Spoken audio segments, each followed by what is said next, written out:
It is taller than the Empire State Building.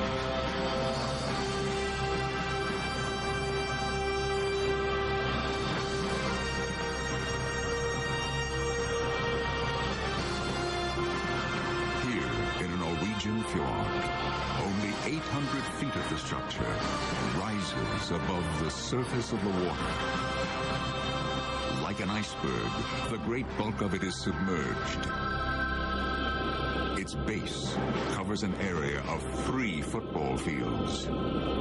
Soon, this natural gas platform must be moved from this safe haven out to sea on a perilous route. The channels through the fjords are narrow, and if the base strikes rock,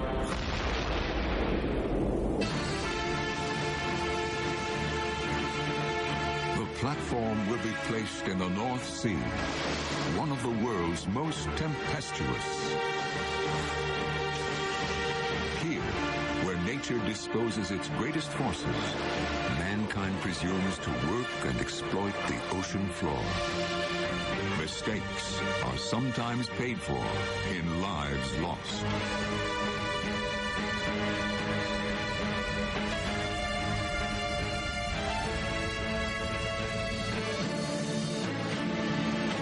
Yet men here seek out new challenges to prove that even in these forbidding seas, mere humans can survive and prosper.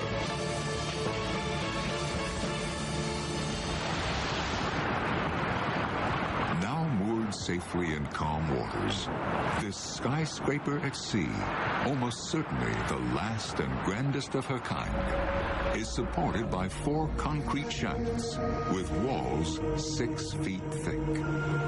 Soaring 1,100 feet up, these shafts are as close as mankind is ever likely to come to the creation of an industrial cathedral.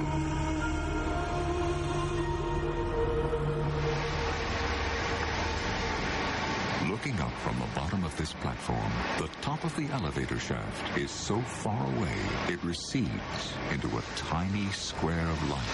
Welcome aboard. We've got about another 1,000 feet to get to the top, and I think for a single lift, that's about the longest lift ride we have in the world. And it takes us about 9 minutes to get there. Unlike most lifts, it doesn't have cables. It runs up the side of the shaft on some teeth. And that's because if we tried to have cables, they would be so long that when you stop the lift, it would bounce up and down like a yo-yo. And the weight of the cables themselves would be immense.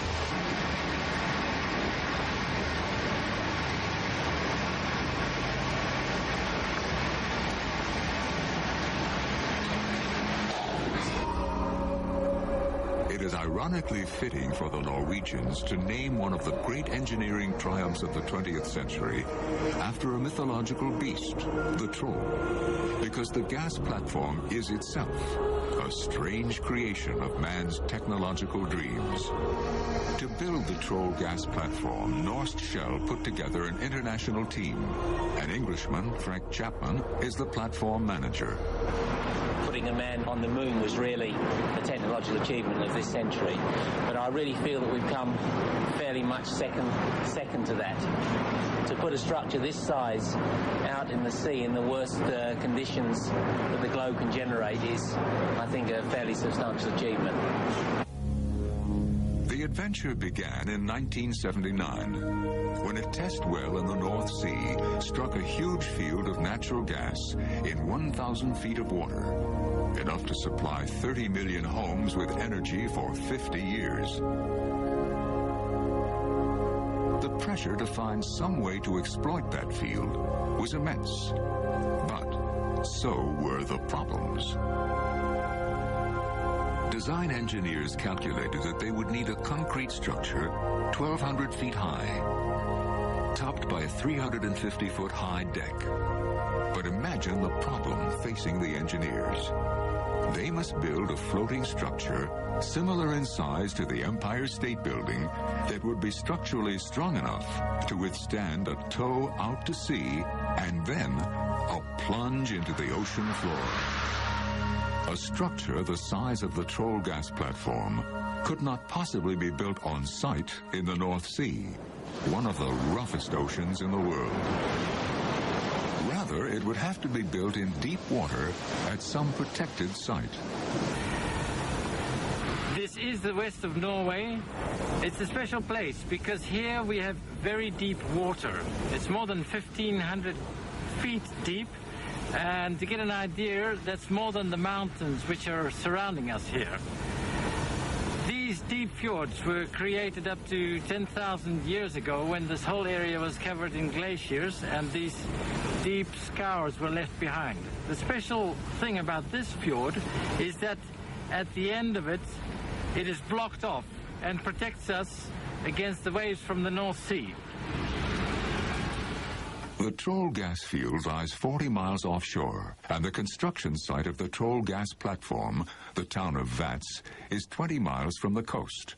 Only along a fractured coast, such as that of Norway, could a structure as deep as the Troll be built.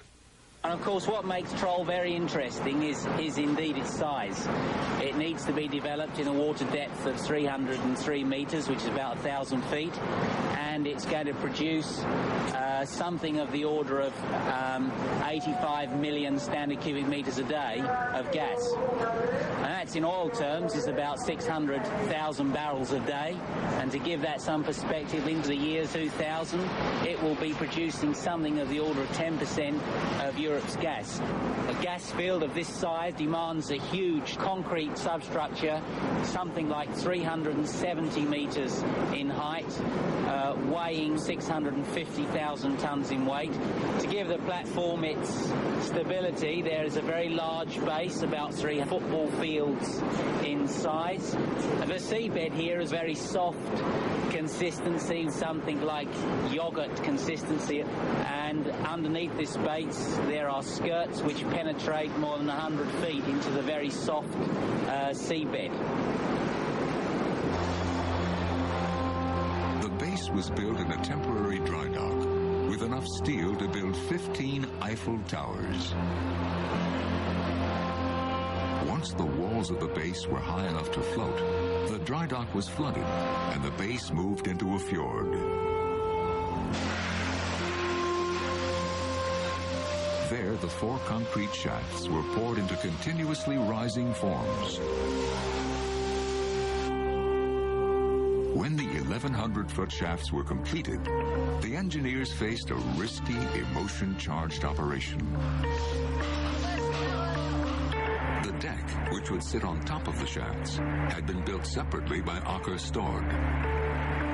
Weighing 22,500 tons, it could never be lifted to the top of the shafts, which extended 470 feet above the surface of the water.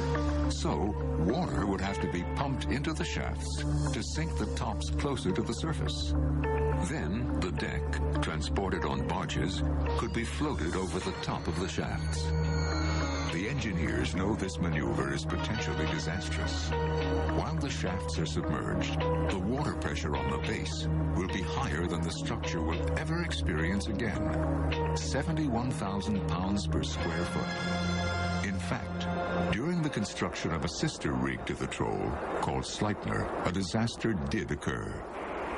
In a submergence test, the shafts imploded and sank. The wreckage, hitting the bottom of the fjord, set off an earthquake, 3.0 on the Richter scale. It happened just before we started the casting of the concrete of the Troll. We were able to receive back from the Sleipner disaster very early information on probable causes, and it allowed us then to take precautionary measures and do extensive checking of our design before we actually did any truly irreversible concrete construction work. With the shafts at their lowest, engineers check for leaks. They find none. Oil rig construction is a man's world, but one very talented woman, Anna Murer, was chosen as the engineer who would manage the joining of the platform to the shafts. When we arrived at the GBS, then it was only 6 meters above the sea and 336 meters below. And the displacement of the platform then was about 1.2 million tons. We had 1 meter clearance between the deck and the top of the shafts, and we have less than 1 meter clearance between the barges and the shafts horizontal. With the deck positioned directly above the shafts, water is pumped out, the shafts rise, and the Troll takes on its distinctive final form. In the work, it was the best day of my life, but not privately. Night before departure, the bottom of the route out to the sea has been surveyed again and again. But none of those in command can ignore the possibility of human error. Could there be an undetected sunken ship or a great boulder on the route that could tear the guts out of the Troll? It never comes to an end. These water depths have been surveyed over and over again. But wouldn't you believe, a day before we started the tow, one of our engineers would like to have it resurveyed for a cost of more than $100,000. And I told him to forget it. But if I were wrong, that would be the end of my career. Before departure, there is yet another concern. The captains in command want to report on what weather they can expect. Some rain showers this evening. North Sea weather, they know, can exact a heavy price in lives.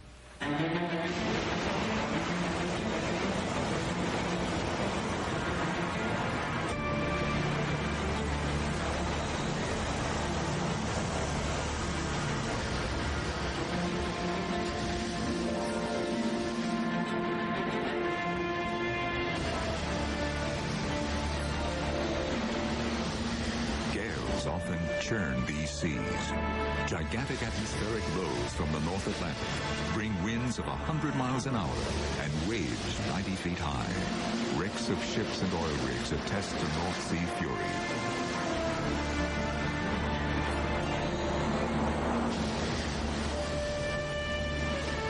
In such a storm, the Troll will be impossible to control.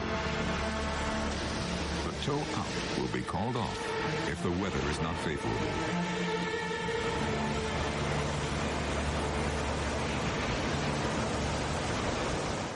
On the basis of weather forecasts and what's going on, I think we can continue with the work. The weather report is good, but before the Troll is allowed to move, a cautious marine warranty surveyor representing the insurance company must sign off. There you are, Helga. Thank you.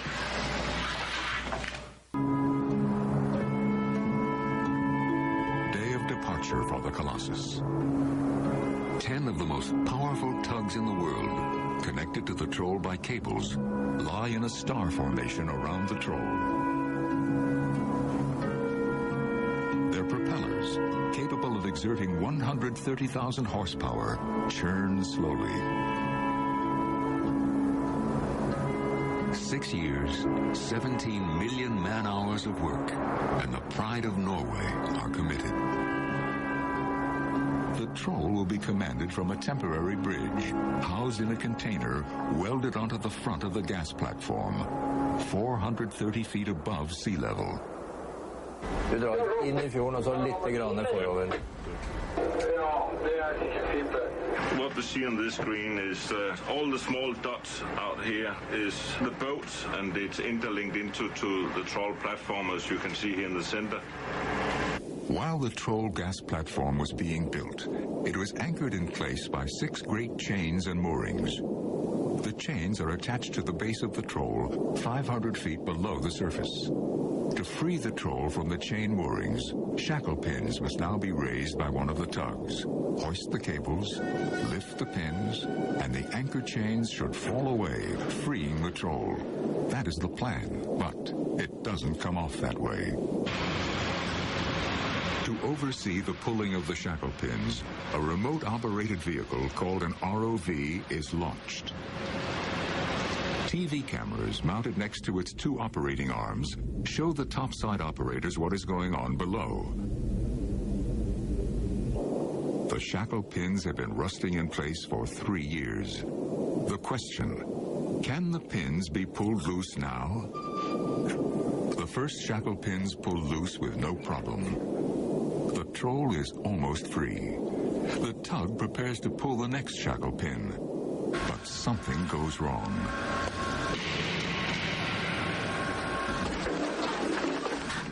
God damn it. The tug deck crew accidentally drops the cable overboard.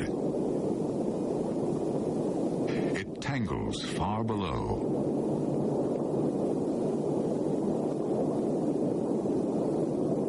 Now the ROV has some tricky work to do. Unless it can attach a chain to the lost cable, and that cable can be hauled to the surface, the Troll is going nowhere. 2 operators control the ROV from a portable cabin on the tug's stern. One drives the vehicle, the other operates the arms.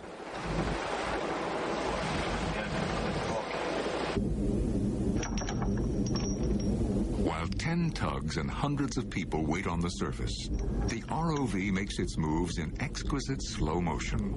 The challenge, stick the chain hook through the eye of the cable. But when the ROV moves, the cable moves. The chain is hard to hold on to.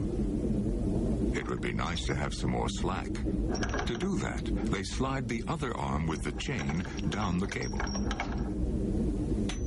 Now the cable has twists in it. New idea. Don't try to push the hook through the eye of the cable. Try to pull it through instead.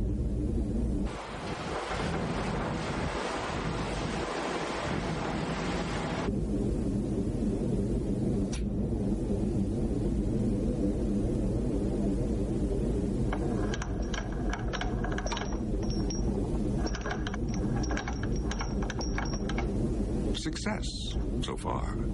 Next, they must hook the eye of the chain back onto the chain to form a loop. And then, fish get in the way.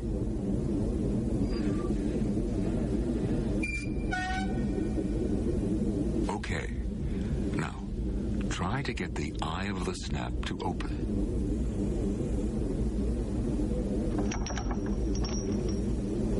Or try to hook the chain from underneath.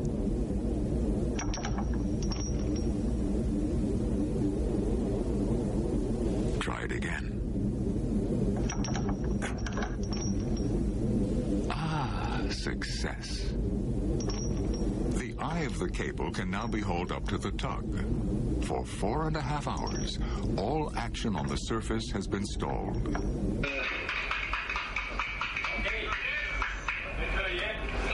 Ja, vi kører hjem. The Troll is free at last.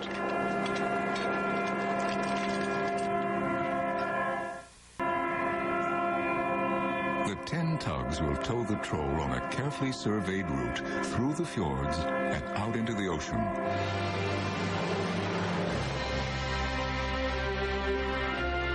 Eight of the tugs, pulling with over 1,400 tons of force, will range ahead. The other 2 tugs will be hauled behind, serving as rudders.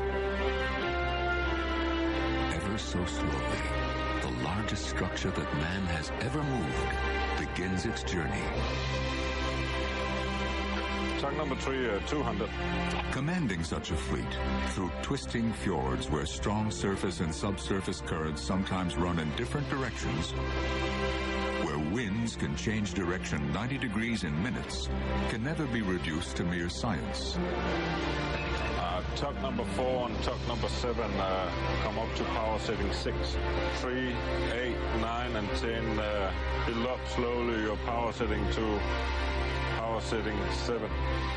The tugs are commanded by captains who, although aided by the latest electronics, still depend primarily on that most flexible of computers, the human brain. Their software is years of experience. The men on the hot seat are 2 tug coordinators who stand alternating watches. They must choreograph the direction and power settings of the 10 tugs to keep the troll on course. At the tug coordinator's left, navigators monitor the track of the troll with 2 different satellite systems that are accurate within 12 feet. Monitoring the tug coordinators are the watch captains and the operations manager. Tug number 145. By radio, the tug coordinator gives each tug a separate compass heading and power setting, balancing the forces at his command against the push and pull of current, wind, and inertia that are acting on the troll.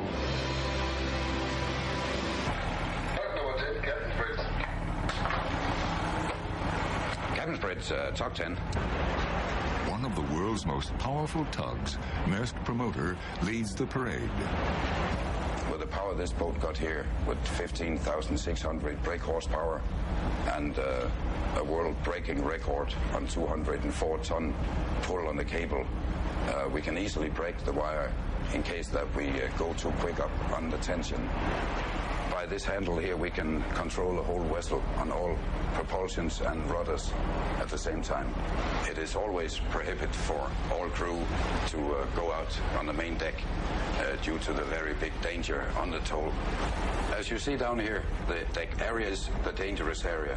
And if a person by any means moves into that area during the towing and the tow line breaks or moves, it actually only needs to move maybe 3, 4, 5 inches, and that will be enough to kill a person. The 174 nautical mile voyage of the Troll to the sea will take it on a dogleg route through the fjords. At about 1 mile an hour, the passage should take 6 days, but obstacles abound. The first test comes only a few miles after cutting loose. The Troll must take a hard right as it leaves one fjord and enters another. Although the captains have studied the towing route of the Troll in a simulator, no one knows for sure how the Troll will behave in such a turn, or even if it can be kept on a deep water course through the fjords. As you can see, we have started the turn quite early. The reason for that is that we got the wind coming in from that side, so we want to be a little bit ahead. You can see the lines here, all inside that air is survey air, so we are still safe. The tow is so stable. It is going excellent on the track. It's going even better than we experienced on the simulation we were on. So we are very happy with that. Almost immediately comes another test of the ability of the tug coordinator to hold the Troll on course. The underwater channel narrows. Navigating this 39 nautical miles out of the fjords has been quite a hazardous operation, since in places the channel, although it looks wide here on the surface, underneath in places is only twice as wide as the base of the structure. The information the navigation system is giving is vital. We are now seeing the Troll platform towing south of the Vinda Fjord. We can see the 10 tugs, 8 in the front and 2 in the back steering. And this is the outline of the skirt tip of the Troll platform. And here we can see the critical depth curves, 240 and 250 meters, to keep clear of the critical depth. You have to be careful with the underwater part of the hull. Make sure that it doesn't hit any rock or any shallow spot. The crew on the Troll must ask themselves, what if? What if the skirt collides with the side wall of the fjord? Once a crack opens in cement, the fracture may widen and travel. The structure may be fatally weakened.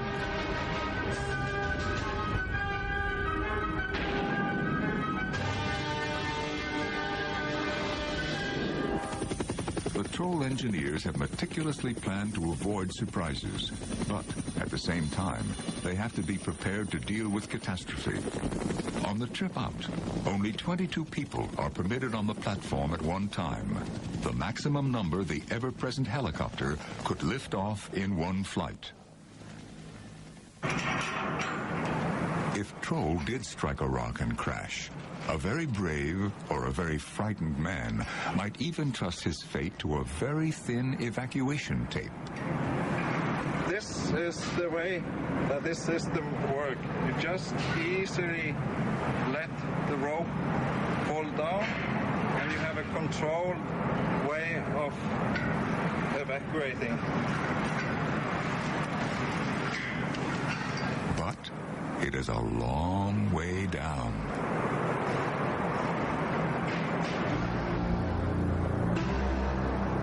The mountains on each side loom closer.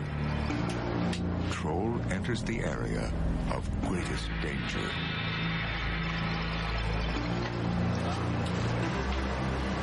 Here we have all the information we need to move the platform along the desired track. The critical depths we have 240 meters. We're not supposed to touch those. Carefully, exactly on course, Troll is towed between the submarine canyon walls.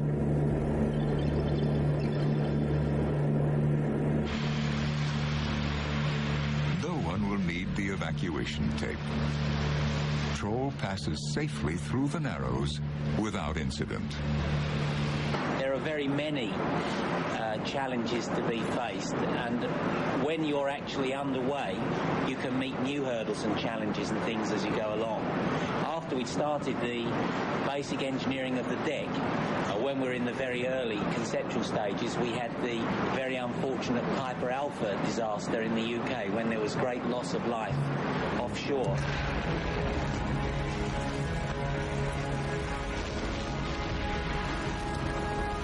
Bloody hell, it's really on fire, isn't it?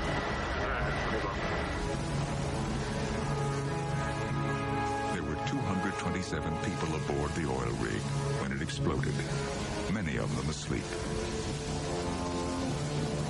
The steel structure broke up as escaping gas turned the rig into a giant blowtorch. The living quarters fell away and sank.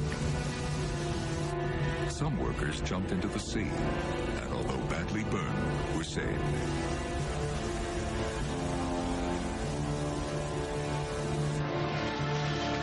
"167 perished.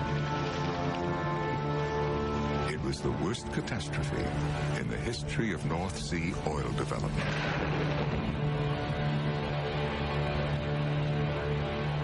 Troll was one of the first projects to come after that disaster.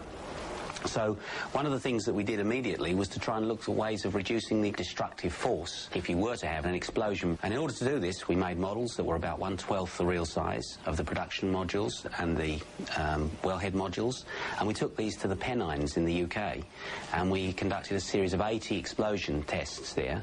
And the thing that we did was to choose a very long, thin layout so that this safe haven of the living quarters is very much separated from the hazardous wellhead process and export areas on the platform. We've also put multiple barriers in here in order to get a fire barrier and an explosion barrier between the respective areas, so therefore compartmentalizing, if you like, the hazardous areas. Second day of the tow. The arms of the fjord open toward the sea.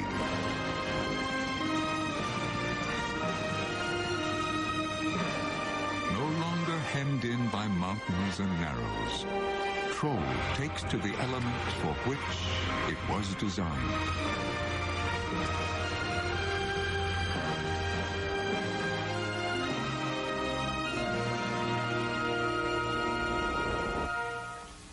Yet another navigational hazard lies ahead on the route to the gas field. Troll draws 750 feet. A reef on the route is only 30 feet deeper. Troll should pass over the bar safely. But if sudden storm winds cause Troll to tilt, the skirts could strike the bottom.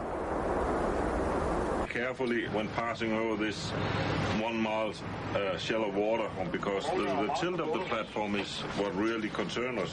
The wind have picked up, but the weathermen have told us that around 11, 12 o'clock when we are passing this area, the wind will come down. You never know. Everything can happen. If we hit the ground hard and make damage to the skirts, it could be a total disaster.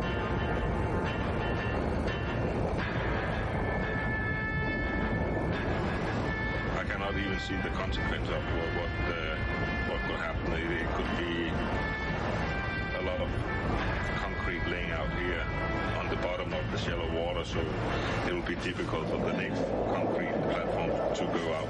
But that's not what we're aiming for. Yes, we are now just entering the shallowest part here, which will take us about 1 hour to get across. We are trying to follow this line here, and as you see, the tow is right on at the moment. Just a few meters to the port. These are the 337-meter water depth line. We don't want to get into that. And Farsi, what are you reading? We're reading 239, between 239 and 241. 239 to 241, thank you. 12.4. What is the tilt angle now?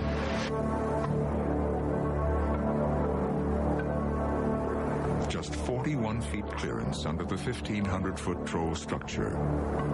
Troll advances further onto the reef. 11.1. 36 feet, shallower. The insurance representative can call off the attempt if he foresees imminent danger. You see from the drawing there that we're just about halfway across the shallowest part of the tow route. 10.9 now. 35 feet, shallower yet.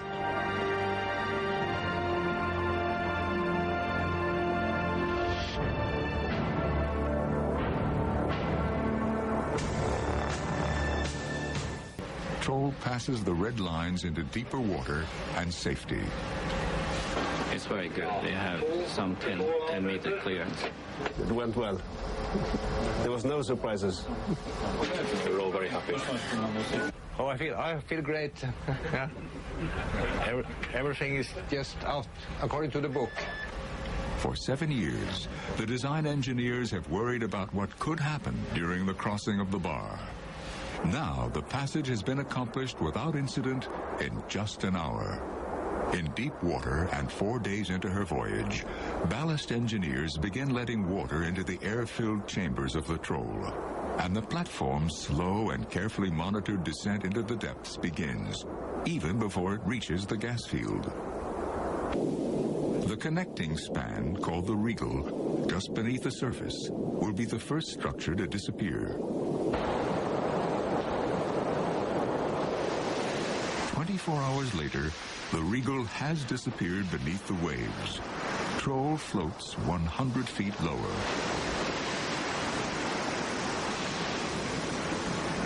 Here we are now, and the platform's just about getting ready to start the installation. The wind's dropping and the waves are subsiding. So with a bit of luck, we should be, by about 6 o'clock this evening, able to start the penetration. At 1500 hours, we got permission to move in and go straight into the location. In about 1 hour, we'll probably tack bottom here on this location where this huge platform have to stay for the next 70 years. Take 7, take the profile. The game changes. The tug coordinator maneuvers his tugs into a star pattern around the Troll. As the gas platform sinks toward the bottom, he must try to hold it in place over a predetermined position only 110 yards across. As long as the weather cooperates, the descent will continue. Once the Troll's skirts have penetrated just 1 yard into the clay, its position can never be changed. The plotter displays the relative position of the multi-sided Troll and the circular area onto which it must be centered. Now tugs have a clearance to the seabed of about 20 centimeters. We are just adjusting the position. A touchdown anywhere within the 110-yard wide outer circle is acceptable. The target is the inner circle.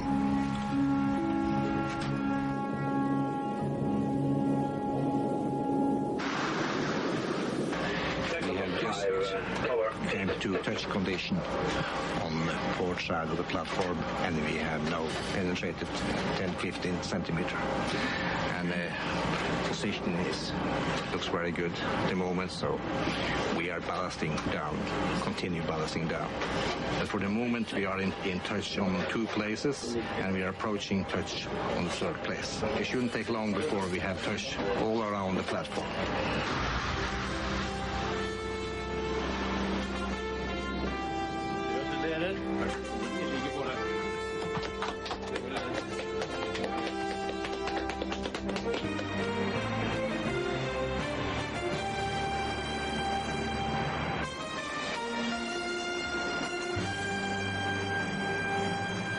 Sad because now it's going to the end of the project.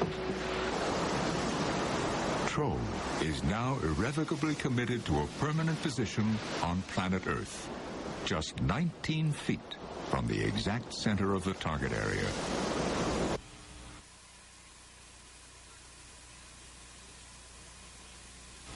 "40 wells will be drilled 4,000 feet into the gas-bearing sandstone. The destination of the gas is a giant treatment plant at Kollsnes.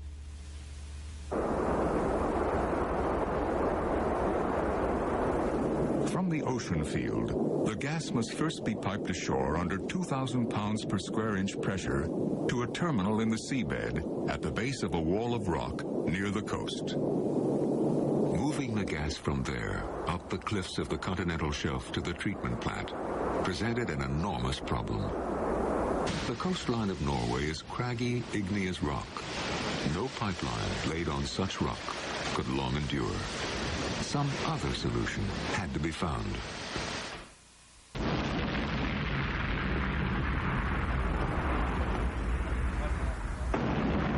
In 1991, as the Troll shafts were being built, a tunnel that would connect Kollsnes with the ocean floor was already under construction. A giant ventilating tube provides fresh air at the bottom.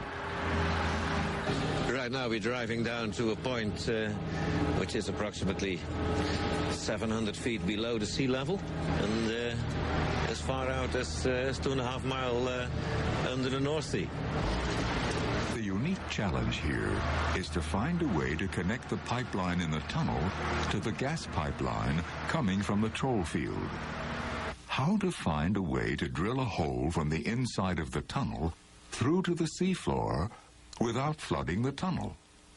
If you calculate the pressures that work on that little bit of rock that is still separating you from the sea, they're fantastic. The total force is something like 7,000 tons. To make the penetration between the tunnel and the sea, we fit the shaft out with concrete lining and already prepared a support that was going to be used later for supporting a big concrete plug. We then shielded the shaft bit off by building a big 8-meter concrete plug in the tunnel, a couple of meters from the vertical shaft. And then we prepared the final blast, the penetrating blast between the sea and that vertical shaft. 2 guys here in the tunnel, they lighted the fuses and waited for the things to come. Everybody else was out of the tunnel, of course, when the last penetrating blast was set off. So then the shaft was flooded, but of course the tunnel could not be flooded. The concrete plug was sealing it. Then with a big crane we lowered a prepared concrete plug with pipeline ends sticking through it. That was lowered onto this prepared seat in the vertical shaft. And it was grouted up. after letting it cure for a couple of weeks, we very, very carefully opened a little tap to see if the pressure behind the plug was dropping. And yes, it did. That meant that we could drain the area behind the shaft, remove the plug, and from there on we could construct the pipelines in the tunnel.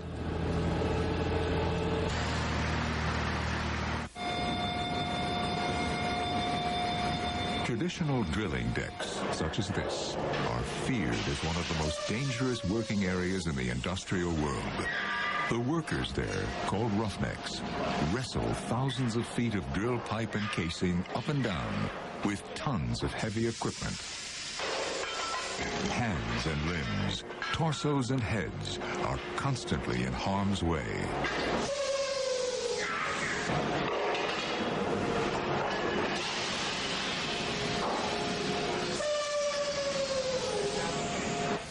On Troll, however, drilling is managed by drilling operators from behind a protective screen. The way we do it is that we are drilling through the cement down, 360 meters below us, and we're drilling through the cement and into the seabed. The movement of pipes on the drill deck is almost completely automated. But in oil and gas production, there is always a dangerous edge. When they drill the first well, it is unlikely, but possible, that it could run into a pocket of what oil men call shallow gas. If we hit shallow gas pockets, that can create a dangerous situation with gas flowing outside the well and beneath the platform leg and start caving out the soil beneath the leg. And we'll do everything to prevent that situation. Under tremendous pressure, shallow gas could blow out, not only through the well casing, but also around it. This gas, enveloping the platform, might catch fire, or so pulverize the clay under the troll that the base would collapse. In gas fields, this kind of catastrophe has happened in the past. A shallow gas fire could destroy the best-laid plans of these dedicated workmen and a billion-dollar structure. But, as hoped, the first wells go down without complication. This skyscraper at sea, acclaimed by some as an eighth wonder of the world, is in place. Frank Chapman and thousands of the other workers who have given years of their lives to designing and producing this troll and moving it to sea are departing. They can leave with quiet satisfaction, knowing that the colossus they have built is unlikely ever to be equaled. Even as Troll was being constructed, lighter, floating drill platforms for oil and gas wells were being developed. Troll is therefore not only the grandest concrete-based platform ever built, but also the last of the giants. The construction and tow to sea of the Troll rank at the very pinnacle of great achievements of 20th century industrial genius. It could be that this is the last of the giants going. Like the pyramids, some of these things come to an end, and we may be witnessing today the last of an era of man's technological achievement.